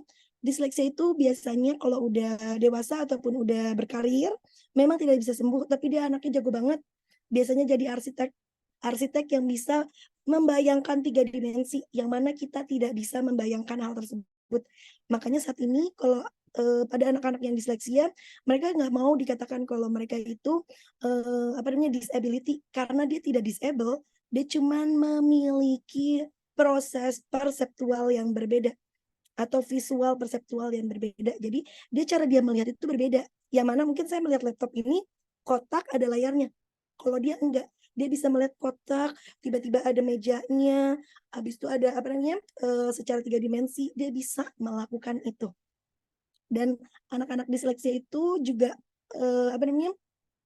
jadi nggak masalah ya walaupun nggak bisa disembuhkan, karena sebenarnya penonjolan-penonjolan di bagian-bagian yang lain pun juga banyak, karena memang biasanya anak disleksia secara kognitif dan taraf kognitifnya itu memang bagus atau di atas rata-rata. Oke, jadi disleksia itu tidak bisa sembuh tapi bisa dioptimalisasi ya, misalnya ya. Oke, semoga pertanyaannya terjawab ya, Bunda Milih. Ada pertanyaan lanjutan nih dari Bunda Rita. Oh, beda pertanyaan. Miss, untuk anak yang motivasi belajarnya rendah sekali, gimana nih Miss nih? Anaknya kelas 3 SD, setiap belajar itu selalu tidur di meja, terutama saat diminta menulis sama gurunya. Nah, padahal jam tidurnya ini bagus dan sesuai dengan jadwal yang sudah dibuatkan oleh Bunda Rita nih, Miss Tami. Oh, oke, anak kelas 3, namun pola tidurnya oke. Tapi kok kalau belajar itu selalu tidur di meja. Maksudnya tidur itu bukan tidur merem kan ya, Bun, ya? Maksud tidur yang kayak gini, maksudnya yang gelendot, bukan gelendot, apa sih namanya? Menyandarkan badannya gitu ya, Bun, ya? Mungkin kalau Bunda Rita masih di sini boleh di open mic sih. Oh, dibalas kok nih. Oh iya, bersandar katanya Miss Tami. Oke, kalau bersandar, nah ini biasanya Moms, ini biasanya anak-anak yang kalau duduknya bersandar, tidak mau duduk tegak, kan kalau bu guru kita bilang kan pas kayak, ini kenapa sih kok nggak semangat, tidak tidak ada energinya, ayo dong duduknya tegak, ayo menulis. Sebenarnya kalau misalnya ini motivasi belajar seperti ini, satu, motivasi belajar itu agak tricky. Memang kelihatannya mudah, sebenarnya core permasalahan intinya itu besar. Seperti itu. Jadi kalau pada motivasi belajar ini kita bisa cek dulu nih Moms, sebenarnya apa sih yang membuat dia bersandar? Apakah memang dia capek untuk menulis atau gurunya yang emang ngebosenin? Maksudnya kan banyak ya tipe-tipe guru mengajar tuh ya, ada yang memang nggak setipe dengan cara dia untuk memahami, kayak bosen banget nih Bu Guru, cuman ngomong aja atau cuman nulis terus di papan, kan aku juga mau melakukan interaksi yang lain. Aku maunya melihat gambar, aku maunya melihat video yang bergerak. Nah, ketika kebosanan ini muncul, ya anak itu tadi alhamdulillahnya cuman bersender aja nih di meja, tidak yang berlari-larian karena dia udah bosen kayak gitu ya dengan apa yang diberikan oleh bu gurunya. Nah, ini pun juga perlu adanya pengecekan triangulasi juga nih dari beberapa sumber, apakah memang gurunya yang ngebosenin atau memang anaknya yang tidak paham dengan pembelajaran itu. Jadi banyak banyak faktornya. Kalau memang gurunya ngebosenin, nah kita bisa memberikan pemahaman kepada anak ini.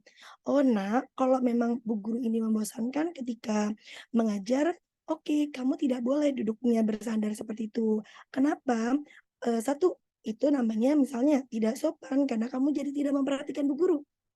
Yang kedua, nanti posisi tulang belakang kamu bisa jadi huruf S atau bisa jadi melengkung karena tadi duduknya tidak sesuai dengan postur duduk yang harus dilakukan. Nah, pada anak-anak yang udah kelas 3 ini, biasanya dia nggak percaya kalau kita kasih tahu ngomong doang. Kita kasih lihat aja gambarnya. Mau nggak kamu nanti duduknya jadi seperti ini? Nanti tulang kamu hurufnya S. Atau nanti tulang kamu bengkok. Kan ada gambarnya ya. Nanti moms bisa lihat gambar-gambar ini di Google, nanti kasih lihat ke anaknya. Jadi kita bisa memberikan edukasi dulu berkaitan dengan ini dampaknya kalau kamu duduknya seperti itu. Tetapi kita harus cari tahu juga core permasalahan intinya dia nggak fokus itu kenapa, atau dia nggak termotivasi itu kenapa. Apakah gurunya membosankan, atau materinya memang dia nggak bisa, atau ya memang dia udah capek aja di jam tersebut gitu. Jadi memang ada banyak ini ya faktor ya moms. Jadi memang penyelesaiannya dari faktor-faktor tersebut pun berbeda-beda cara penyelesaiannya gitu. Paling itu sih mungkin yang bisa bisa saya berikan. Cuman ini memang tidak ada permasalahan nih dari jam tidur. Tapi tadi kita bedah dulu motivasinya kenapa. Seperti itu. Oke, Nis. Jadi bisa ditelusuri dulu ya, kenapa nih Anandanya bisa seperti itu gitu ya, pas ketiduran di kelas gitu. Oke, semoga terjawab pertanyaannya ya Bunda Rita. Ada pertanyaan lagi dari Bunda Etika. Nah, Miss Selective Mutism ini penanganannya harus seperti apa ya? Adakah tips yang bisa dilakukan di rumah? Nah, terus dampaknya kalau tidak tertangani dan terbawa sampai dewasa nih gimana nih misalnya? Oke, baik. Terima kasih Moms Etika. Nah, di sini kalau untuk selective mutism itu penanganannya harus seperti apa? Satu, selective mutism itu faktornya juga banyak. Ada faktor traumatis atau ada yang namanya faktor-faktor ini kurangnya interaksi sosial yang diberikan oleh parents di usia dini anak. Atau adanya riwayat pindah lokasi tempat tinggal atau tinggalnya nomaden. Terlebih lagi mungkin nomadennya berbeda-beda bahasa. Maksud saya berbeda bahasa nggak melulu dari Indonesia ke luar negeri ya parentsnya, berbeda bahasa misalnya, oh parents dulunya tinggalnya di daerah Kabupaten Bandung yang memang banyaknya menggunakan bahasa daerahnya bahasa Sunda. Tiba-tiba nanti mutasi ke Makassar yang bahasanya pakai bahasa Makassar. Kan sudah berbeda bahasa nih. Dan dia kan berpindah-pindahnya cepat. Atau tiba-tiba dari Makassar nanti dia pindah ke Medan. Wah, bahasanya beda lagi. Menggunakan bahasa Batak. Seperti itu. Jadi kan perbedaan-perbedaan bahasa ini nih, nomadennya memang masih sekitaran Indonesia. Tetapi tadi karena kita banyak bahasa yang berbeda-beda, itu juga bisa menyebabkan anak selective mutism. Jadi dia membisu ketika diajak ngobrol dengan teman-teman lain ataupun diajak berkegiatan sosial di lingkungan-lingkungan tertentu. Cuman tadi penanganan selective mutism itu tadi sama ya, semua penanganan itu kita harus lihat dulu faktor munculnya ini dari mana, karena itu yang akan kita obatin, seperti itu. Kalau tadi selective mutism-nya munculnya karena adanya traumatis atau adanya pengalaman-pengalaman traumatik, mungkin adanya kekerasan di dalam tumbuh kembangnya atau adanya hal-hal yang dia kita tidak tahu kalau itu traumatis buat anak, tetapi anak memahami itu ada hal yang sangat menyakiti dirinya, itu yang kita tidak sadari, itu juga perlu kita cek lebih lanjut seperti itu. Kalau untuk penanganan awal yang biasanya saya lakukan adalah saya bedah dulu munculnya dari mana nih, bagaimana dia bisa mengetahui atau bagaimana dia memunculkan diamnya ini, karena diamnya anak-anak selective mutism itu berbagai macam. Ada yang diamnya cuma nggak ada suara kayak gini, ada diamnya yang kayak gini, kayak gitu, itu juga ada, itu juga sama selective mutism. Tapi dia tidak bisa di stop, jadi di kelas dia kayak kayak gitu, tapi bukan mumbling, bukan babbling, dia bisa ngomong, dia akan tadi bergumam seperti itu bukan bergumam ya, tapi lebih ke di bawahnya mumbling, saya lupa namanya, dia cuman cuman gitu aja, itu juga selective mutism. Atau ada yang kayak gini ngomongnya, kayak gitu. Itu sama selective mutism juga. Jadi suaranya lirih banget. Atau kalau ngomong nanti kayak gini. Gini, terus dia akan memainkan kukunya di bawah, habis itu dia, iya. Jadi dia nggak mau menatap wajah orang lain ketika lagi berbicara. Seperti itu. Itu juga bisa jadi salah satu perilaku yang dimunculkan oleh anak-anak selective mutism. Penanganan awal adalah satu, kita bedah dulu dari mana ini munculnya. Kalau di dekat rumah moms mungkin tidak ada psikolog ataupun tidak ada psikiatri anak, ini anaknya boleh dibawa dulu. Ini penanganan awalnya bisa dari moms. Kita belikan dulu buku-buku berkaitan dengan pertemanan. Kita lihatkan, kita bacakan, kita biasakan untuk kita sounding. Teman itu baik, sekolah itu seru, lihat ada perosotan, ini ruangannya warna-warni, ada gambar-gambar hewan. Jadi anak memunculkan bahwa dia aman. Karena anak selective mutism itu mempunyai mindset bahwa dia tidak aman kalau dia berbicara. Dia salah kalau dia berbicara. Seperti itu. Jadi kita memunculkan dulu tadi ya pendekatannya dengan membaca buku, buku-buku berkaitan dengan interaksi sosial, buku-buku berkaitan dengan kegiatan-kegiatan sekolah. Seperti itu. Atau kalau kekinian boleh kok pakai video-video ataupun film-film seperti itu pun juga boleh. Tetapi tidak kita tinggal ya anaknya ya, tetap dengan bantuan dan pendampingan kita. Itu penanganannya. Penanganan lainnya, itu kan baru kita sounding nih Miss, belum kita ajak keluar. Caranya gimana? Sering-sering anaknya diajak ke lingkungan sosial yang lebih luas. Misal, sering-sering dibawa ke pasar, sering-sering dibawa ke stasiun, ke terminal. Buat apa ya Miss anak saya? Kan di situ nggak ada kegiatan akademik. Ya memang tidak ada kegiatan akademik, Mam. Kegiatan sosial itu kita pelajari dari seluruh interaksi sosial yang ada di lingkungan kehidupan kita. Kita bawa nih ke stasiun, anaknya suruh duduk aja dulu, yang nggak usah ngomong, nggak usah nggak usah kita ajak main puzzle, boleh ajak main puzzle tapi nggak usah diajak ngomong, nggak usah suruh kenalan, anaknya suruh duduk, liatin nih, mungkin dia ngeliat orang jalan, dia lihat kereta datang, dia denger ada informasi-informasi dari ini petugas kereta, dia mungkin ngeliat ada tukang jaga tukang jualan di luar, ada tukang gojek gitu, biarkan dia observasi. Karena untuk apa? Dia sedang melakukan yang namanya adaptasi regulasi emosinya. Jadi dia membantu memproses kecemasannya itu. Jadi kita berikan waktu. Nih, kamu takut dibawa sekolah, mama bawa dulu ya ke kita jalan-jalan ke stasiun, lihat kereta. Dan nanti kita hitung kereta ada berapa gerbongnya. Nah, jadi boleh sambil mungkin belajar atau mungkin ya kita suruh diam, duduk aja dulu. Memprosesnya itu lama, Moms. Biasanya 10 menit aja anaknya udah mau menangis. Atau mungkin ada yang 5 menit anaknya udah kayak gini. Udah tangannya langsung dingin, gemeteran, badannya langsung gini. Langsung mengecil, badannya mengkerut. Itu simptom-simptom yang muncul, perilaku-perilaku yang muncul pada anak-anak yang cemas. Seperti itu. Jadi nggak apa-apa. Nanti kita bisa bantu dengan ini. Ini tangan kita bisa dielus-elus gini, di tangannya anak, atau di punggungnya. Kita elus-elus. Sembari biarkan dia tetap memberikan melihat observasi. Itu yang bisa kita lakukan. Jadi anaknya sering-sering dibawa ke interaksi sosial, perlahan-lahan aja Moms. Dari 10 menit, atau 10 menit udah nangis Miss. Oke, kita turunin 5 menit. 5 menit udah makin oke Miss, makin oke. 5 menit lagi, 5 menit lagi. Naik 2 menit, 7 menit, 7 menit. Naik lagi sedikit-sedikit. Jadi dia terbiasa. Nanti di stasiun udah biasa, kita bawa terminal. Udah biasa, lihat busway sudah biasa. Kita ajak nih ke tempat-tempat yang ada kegiatan pembelajaran tapi asik. Ke Make Kids, misal gitu ya, itu kan bisa datang, maksudnya bisa datang secara ini ya, hanya datang sekali saja kan boleh gitu ya. Jadi bawa ajak ke Make Kids gimana nih? Oh, pertemuan pertama cuma bertahan 15 menit langsung nangis, langsung diem, membeku. Anak saya oke, nggak apa-apa. Besok kita bawa lagi. Nah, ini perlahan perilaku itu yang bisa kita munculkan. Jadi kalau di dekat rumahnya Moms Etika tidak ada psikolog, boleh melakukan hal yang sama seperti tadi yang saya ceritakan. Atau kalau anaknya Moms Etika ternyata juga mempunyai ciri-ciri khusus seperti ini, saya punya beberapa buku bacaan buku bacaan berkaitan dengan pengalaman orang tua yang mempunyai anak-anak selective mutism. Nanti juga bisa saya share buku-buku bacaannya. Cuman kalau yang bahasa Indonesia itu kayaknya udah nggak terbit, jadi momsnya harus belinya di Shopee, itu juga bukunya udah buku bekas. Soalnya memang itu penulisnya penulis dari luar dan udah nggak diterbitin di Indonesia.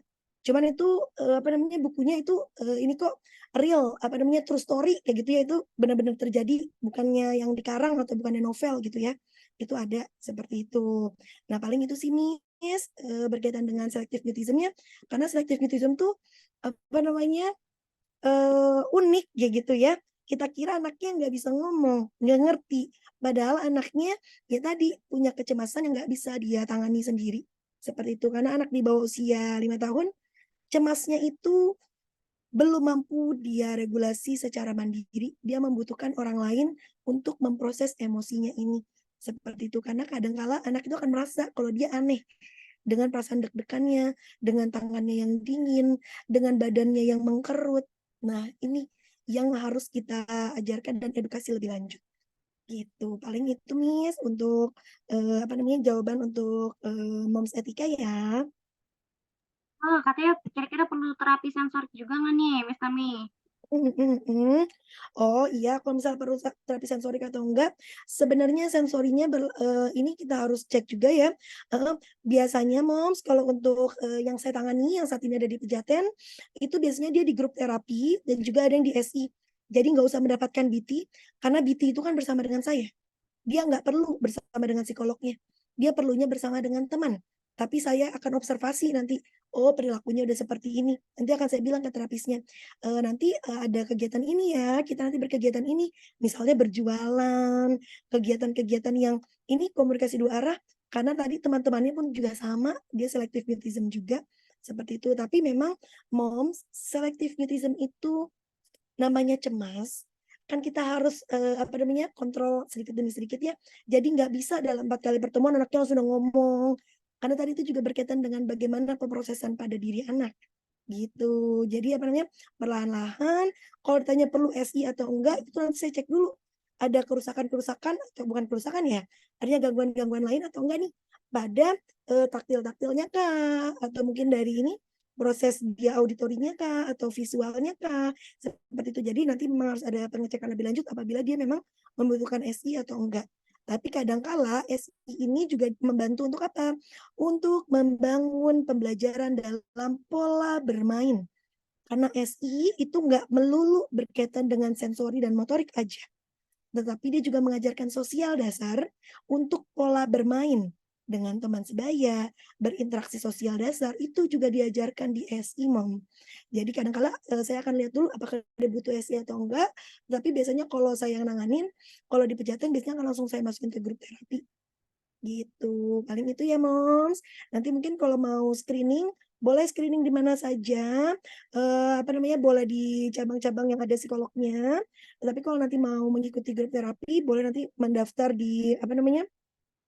Cabang Pejaten, karena memang cabang Pejaten aja nih yang buka untuk tadi anak grup terapi yang selective mutism, seperti itu. Oke, jadi boleh melakukan pengecekan dengan psikolog ya, Miss Tami ya. Jadi di psikolog juga kalaupun memerlukan terapi sensori akan dibantu untuk penjelasannya terkait sensori apa yang bermasalah. Gitu. Oke, ini kita sudah lebih dari jadwal yang ditentukan ya. Ini sudah lebih 10 menit. Sesuai dengan yang sudah dijanjikan di awal gitu ya. Pertanyaan menarik dengan partisipan yang bertanya tadi gitu ya. Nah, ini akan mendapatkan hadiah nih. Oke. Jadi untuk pemenangnya ialah boleh di-share screen Miss Epe.